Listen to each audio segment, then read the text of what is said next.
It was supposed to be a simple flight, just another quiet morning at the airport with my wife, Emily.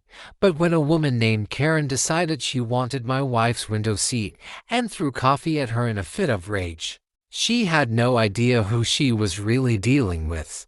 Little did she know, I don't just own a few businesses, I own 62 airports. And this wasn't going to end the way she thought. Asterisk before we continue, please subscribe to the channel and tell us where you are listening. Your support means everything. Asterisk the sun had barely risen as Mark and his wife Emily made their way through the airport terminal, hand in hand. It was a quiet morning, the kind that travelers cherish, when the hustle of a busy airport hadn't yet taken over.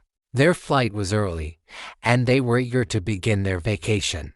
Emily, a woman with a soft demeanor and a love for scenic views, was already daydreaming about the landscape they would soon explore. Mark glanced at his wife, smiling at her excitement. They'd been together for years, traveling whenever they could, always sharing moments of joy during each trip. Mark, a man of quiet authority, was used to the privilege that came with his success, but he preferred to keep a low profile. For him, the thrill of traveling was more about the experiences than the status. As they boarded the plane, Emily had her usual preference, the window seat.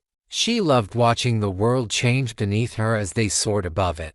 Mark, who wasn't as attached to the window, let Emily claim the seat. They settled in, buckling up and getting comfortable for the journey ahead. But as the final few passengers boarded, the calm of their surroundings began to shift. The woman who stepped into the row, dressed in an ostentatious outfit with a stern expression, made a beeline for the window seat. "Excuse me," she said, eyeing Emily's seat with an air of entitlement. "That's my seat." Emily, who had already carefully selected her seat when booking the flight, was taken aback. She smiled politely and shook her head. "I'm sorry, but I booked this one. I'd be happy to help you find another." The woman, clearly unimpressed, threw a glance at the flight attendants and then back at Emily. "I've been waiting for that seat." "You're being rude by taking it." Her voice carried through the cabin, and a few passengers turned to look. Mark, sensing the tension growing, stood up and interjected. "It's really no trouble. We'll both be comfortable. Let's just all take our seats." The woman huffed, looking at Emily as if daring her to stand up. "You're not going to let me have it, are you? How selfish." At that moment, the flight attendants arrived, but they were unable to ease the situation. They suggested that the woman sit in a different seat, but she refused, her anger escalating with each passing second. Mark could see the flight crew was uncomfortable, and sure of how to handle the situation, but he knew better than to escalate things unnecessarily. He turned to Emily, his voice calm and reassuring. "Let's just sit back and relax.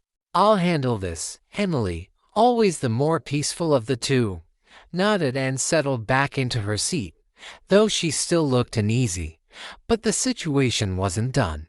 Karen, the woman who had demanded the window seat, was growing increasingly irate.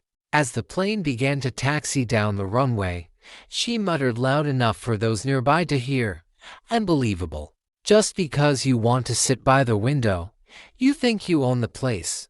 Mark glanced at Emily and then turned his attention back to Karen. He could see that she wasn't someone to be reasoned with, and it was becoming clear that she wouldn't back down easily. Then, something surprising happened. In an utterly bizarre and thoughtless move, Karen grabbed her coffee from the tray table and, without warning, threw the entire cup of scalding liquid at Emily. The coffee splashed across Emily's lap, the hot liquid seeping into her clothes and skin. The cabin gasped in shock. Emily recoiled, her hand flying to her shirt, the sting of the burn setting in. Mark was momentarily stunned, but only for a second. His protective instincts kicked in. He quickly rose from his seat, standing between Karen and Emily.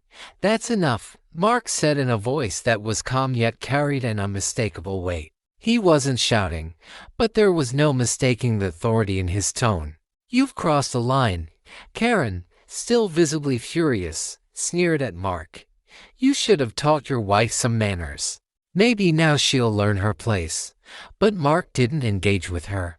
Instead, he pressed the call button for the flight attendants, and when they arrived, he explained the situation.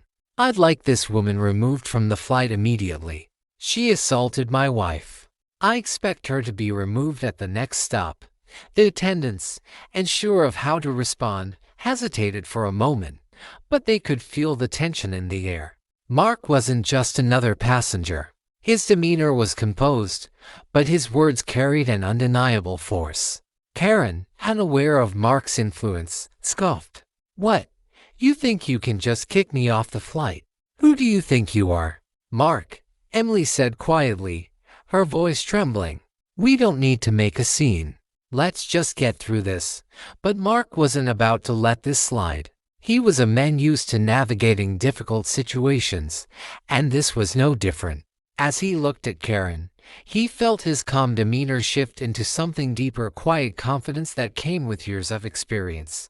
He leaned back in his seat, glanced at Emily, and then made a phone call to his assistant. Speaking in a low, measured tone, the assistant, aware of Mark's vast holdings, knew exactly what needed to be done.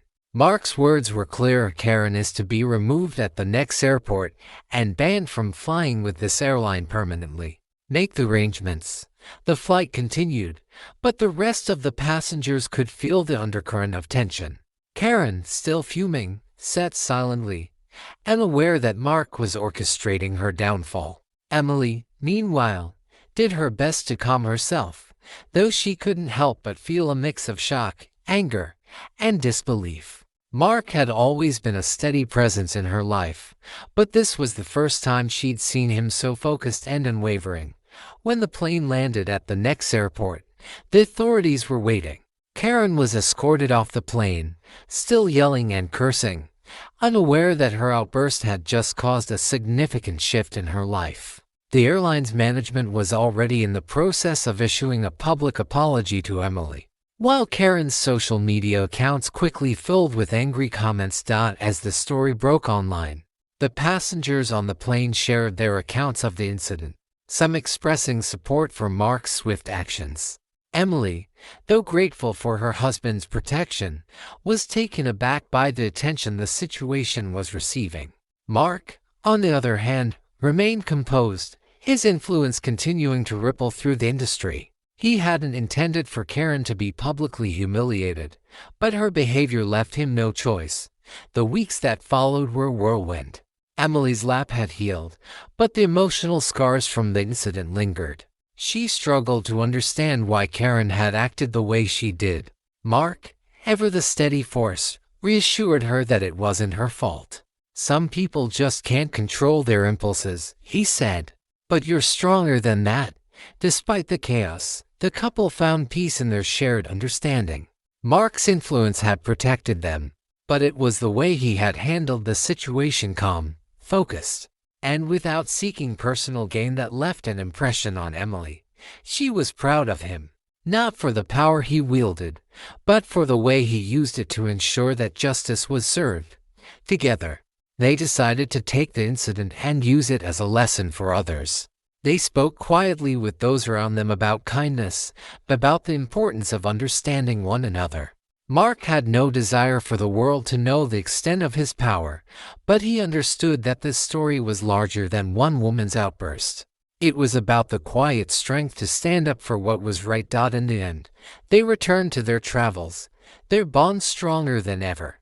Emily found her confidence again, and Mark's calm presence continued to guide them through every obstacle.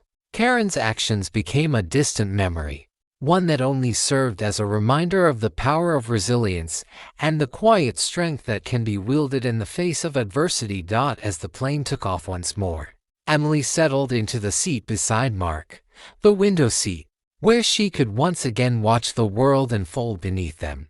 And Mark, with his quiet smile, sat beside her, always the protector, always the steady hand.